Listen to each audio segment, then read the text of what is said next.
Главные новости дня в эфире телеканала «Милет». Информационная программа «Хаберлер». В студии Нариман Тарсинова. Прямо сейчас мы расскажем о всех самых интересных событиях за этот день. Владимир Путин провел заседание Совета по межнациональным отношениям в Астрахани. Были представители и от Республики Крым. Памятник Абдуришиту Медиеву хотят установить в Белогорске. В Бахчисарае возникла непростая ситуация с сохранением исторического наследия города. Семья Халиловых хочет провести ГАЗ, воспользовавшись 50% скидкой, которую предоставляет справка о реабилитации. Как это сделать, вы узнаете в нашем выпуске. Межнациональное согласие для России на сегодняшний день является приоритетным вопросом существования государства. Об этом говорилось на заседании Совета по межнациональным отношениям в Астрахани, которое провел президент Российской Федерации Владимир Путин. От Республики Крым в мероприятии принял участие Эскиндер Белялов, который является членом Совета при президенте по межнациональным отношениям. Подробнее в следующем сюжете. С момента утверждения в 2012 году стратегии государственной национальной политики России создано Федеральное агентство по делам национальностей, работает федеральная целевая программа, направленная на укрепление национального единства и этнокультурное развитие. На заседании Совета президент Владимир Путин отметил, что в реализации стратегии предотвращения экстремизма и терроризма, этнических и религиозных конфликтов, разжигания межэтнических и межнациональных розней важную роль занимает общественное и духовное единство нашего народа. Также, по словам Владимира Путина, межнациональные отношения – это тонкая и чувствительная область, поэтому нужны специально подготовленные специалисты. Межнациональные отношения – область очень тонкая и чувствительная. И действовать здесь нужно предельно деликатно и аккуратно. Косность, формальное и бюрократическое отношение к делу не просто недопустимо, но и чревато опасными, а иногда и разрушительными последствиями. Очевидно, что нам нужны профессионально подготовленные, грамотные специалисты в сфере межэтнических и межконфессиональных отношений. И пока, конечно, их явно недостаточно. А потребность в них колоссальная, особенно на религиозном направлении.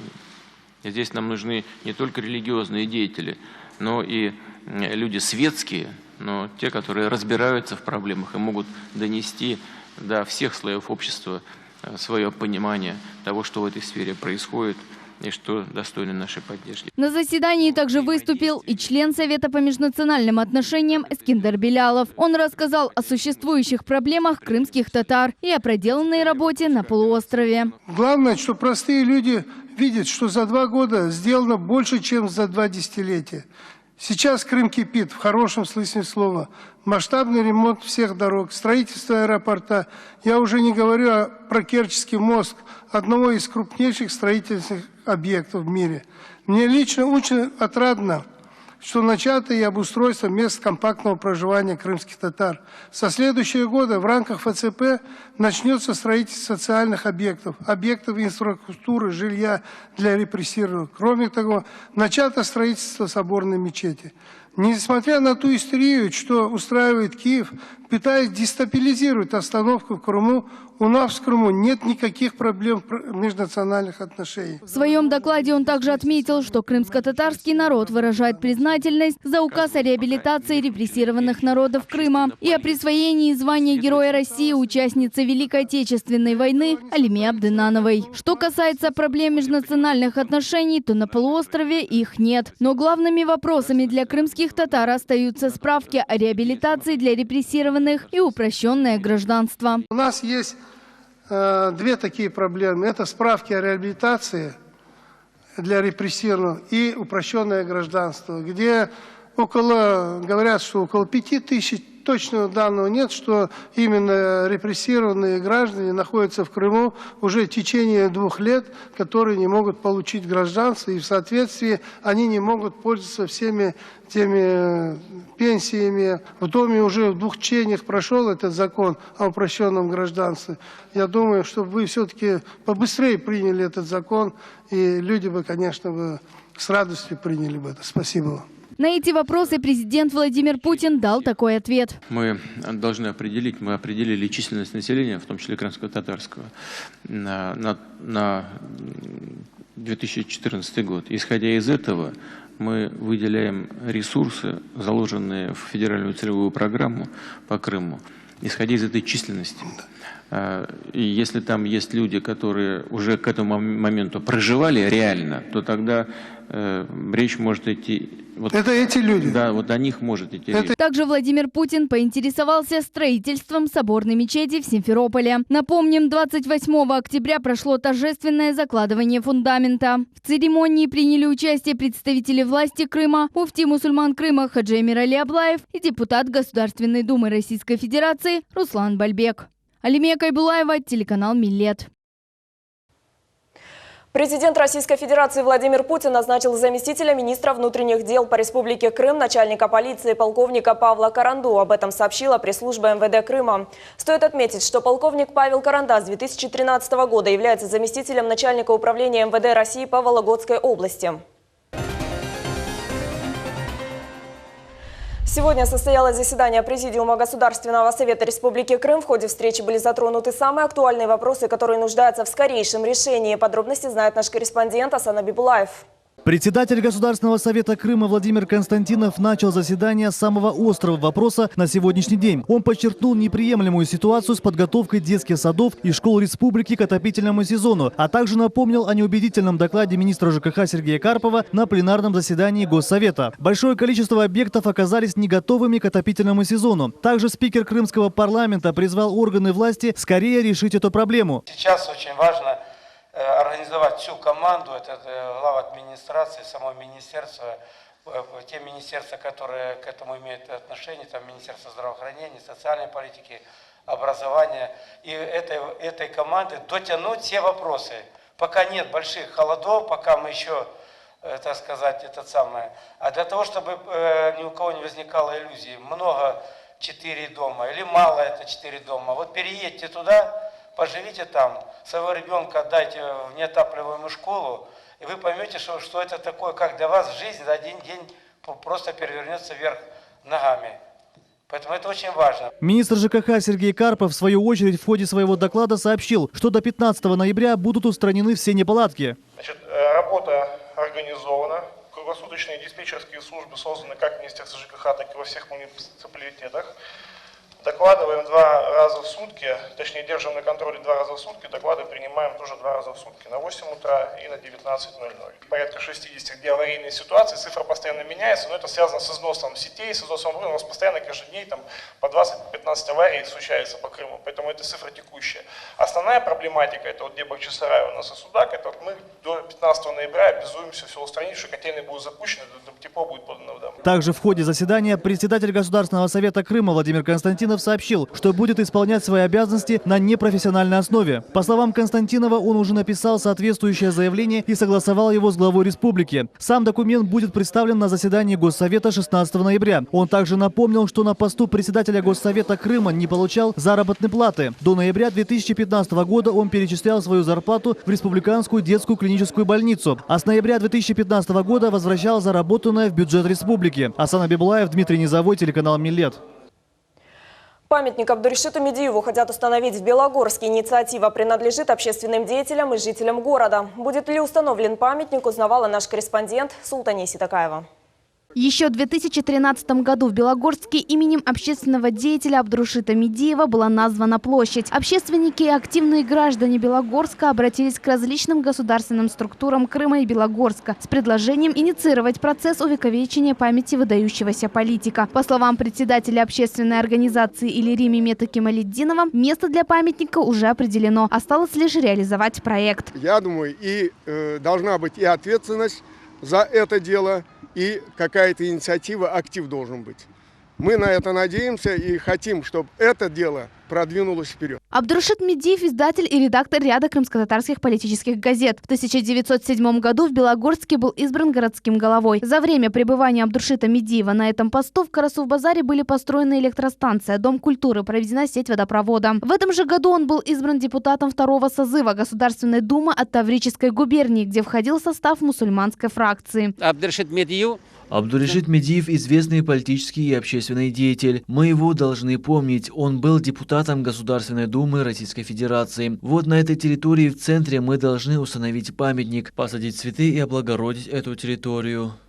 Начальник отдела культуры и межнациональных отношений Мурат Язаджиев поддержал инициативу общественности, направив соответствующее обращение в Белогорскую городскую администрацию. Нами на сегодняшний день готовится письмо на администрацию городского совета для того, чтобы они определили место, и то самое, которое было выделено в 2013 году решением сессии, о том, чтобы они по решениям сессии заново подтвердили данное место и выделили средства для того, чтобы установить данный памятник Абдуршиду Медиеву. Площадь, которой присвоили имя Абдуршида Медиева, находится между современным и старым зданиями городского совета Белогорска. Султания Ситакаева, Энвер Аблязиз, телеканал Миллет. В Бахчисарае возникла непростая ситуация с сохранением исторического наследия города. В рамках масштабных дорожных и земельных работ осуществляется и демонтаж зданий, имеющих признаки объектов исторического и культурного наследия. Местные жители обеспокоены угрозой сохранения старой части Бахчисарая, считают, что сносить каждое здание лишь потому, что оно ветхое, неправильно. Взамен предлагают реставрировать их. В Бахчисарае начали осуществлять снос здания по улице Ленина, 97, которая входит в границы комплексной охранной зоны объекта культурного наследия федерального значения Ханского дворца. Горожане обратились в разные инстанции. Кроме того, состоялась выездная комиссия Государственного комитета по охране культуры и наследия, результатом которой было рекомендовано провести историко-архитектурную экспертизу этого здания. Данное здание находится в охранной зоне Ханского дворца. Безусловно, администрация города решила снести, а не реставрировать, к глубокому сожалению. Даже начался процесс сноса частично. Это здание имеет признаки, согласно которым можно в дальнейшем его ввести в реестр памятников. Просто не успели сделать, это процедуры были. Активные граждане, исследователи, деятели культуры собрались за круглым столом, который состоялся в Крымском историческом музее-заповеднике. На заседании обсуждали концепцию развития города с объектами федерального и регионального значения и одну из главных проблем – сохранение исторического наследия города Бахчисарай и сохранение здания на улице Ленина. По словам заслуженного архитектора Крыма Валерия Борисова, здание необходимо реставрировать. Здание по улице Ленина, 97 в Бахчисарае – это одно из ключевых зданий в ближайшем окружении Ханского дворца. Вот если вы встанете напротив, по оси улицы, напротив главного входа в Ханский дворец и повернетесь в сторону Старосели, то это здание, оно замыкает перспективу, понимаете? Это ключевой момент в перспективе завершения улицы. Кроме этого, понимаете, это здание многослойное, оно частично можно отнести его часть сооружения и к ханским временам, это то, что выходит на переулок. И самое интересное, сам этот переулок, он практически не претерпел каких-то градостроительных преобразований, и если его привести в порядок, это очень интересное здание. Как стало известно, здание не внесено в реестр памятников архитектуры. Именно поэтому выделение средств на экспертизу и его реставрацию не запланировано. Вместе с тем, Гулливер Альтин зачитал ответное письмо Государственного комитета по охране культурного наследия, в котором говорится о том, что снос здания временно приостановлен. В связи с изложенным в адрес администрации города Бахчисарай направлено предписание номер 28 от 21 октября о необходимости приостановить данные работы до получения согласования с комитетом. Местным жителям не стоит волноваться. В свою очередь, глава администрации Бахчисарая Александр Трянов сообщил, что на сегодняшний день уже построен новый дом. В нем выделены квартиры для переселения людей из аварийного жилья. По постановлению Совета министров, адресная программа по переселению жильцов из аварийного жилья, жители из этого дома были переселены. Выделены деньги на демонтаж здания. Данное постановление согласовывалось в том числе и с культурным наследием в свое время. Это было еще в 2014 году. Жильцы переселены уже. Государство выделило деньги на их переселение. Выделило жилплощади в новом доме в том числе. Переселило людей, потратило деньги. Выделило деньги на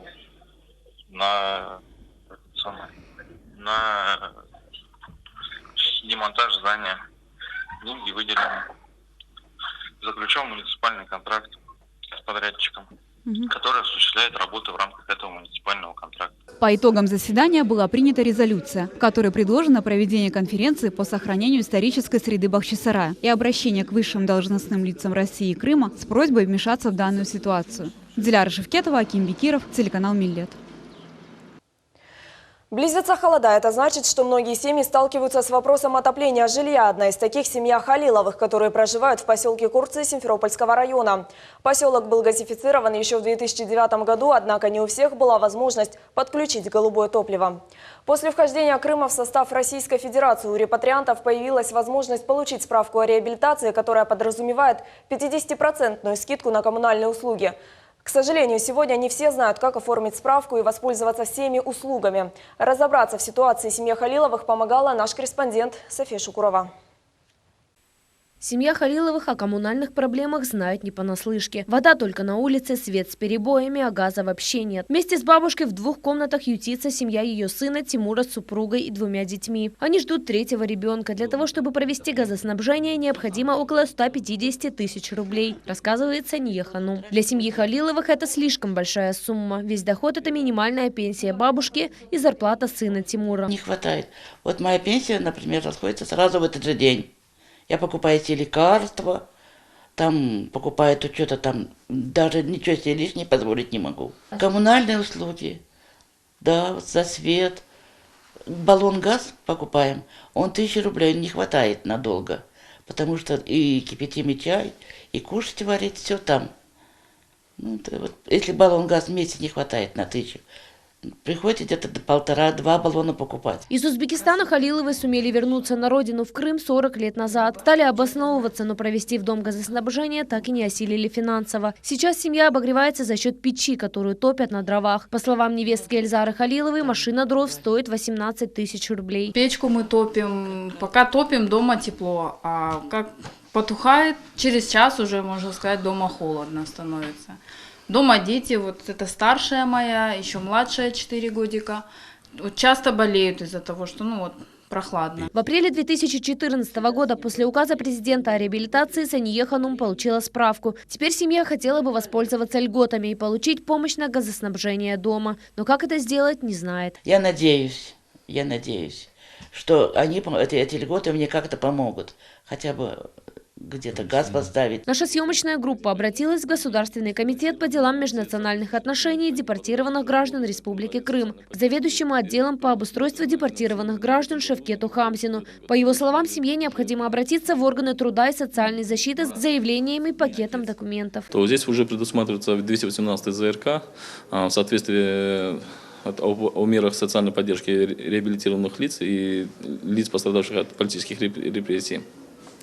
В соответствии с законом 1761.1 это о мерах поддержки, социальной поддержки реабилитированных народов. Это федерального закона. Предусматривается 50% скидка водоотведению, газоснабжению и электроснабжению. Необходимо предоставить саму справку о реабилитации, паспорт, СНИЛС, лицевой счет пенсионного счета и справка о составе семьи.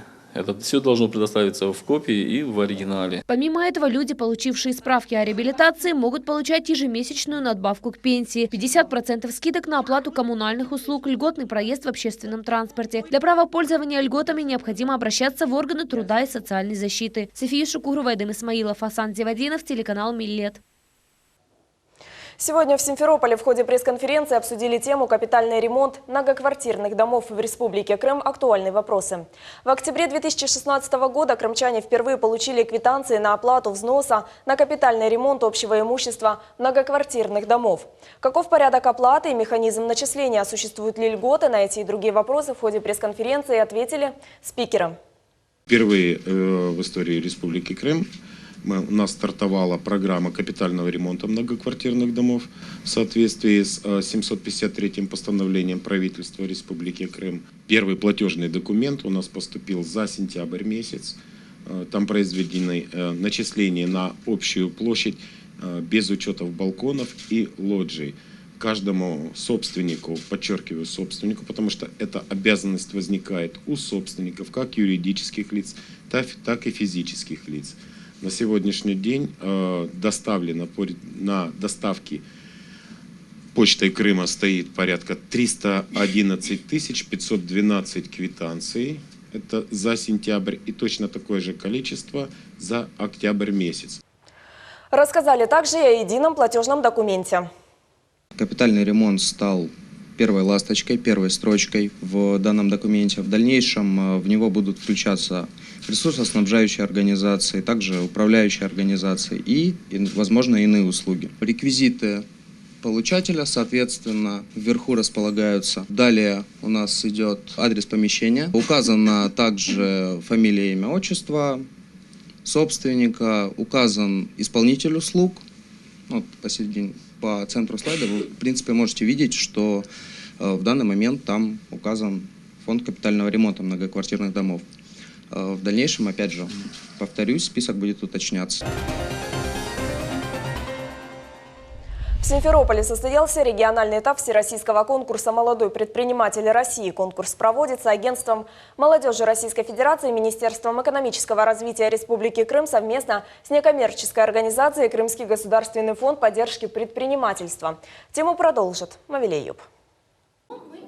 Всероссийский конкурс «Молодой предприниматель России» проходит в Крыму впервые. Основная цель мероприятия – популяризация предпринимательства в молодежной сфере. 17 участников малого и среднего предпринимательства представили успехи своего бизнеса в номинациях «Открытие года», «Производство года», «Работодатель года», «Социальный бизнес года» и «Личный вклад года». В этом году мы впервые начали тему развития в Крыму молодежного предпринимательства и, конечно же, принимали решение о том, что данный конкурс также необходим в нашей республике.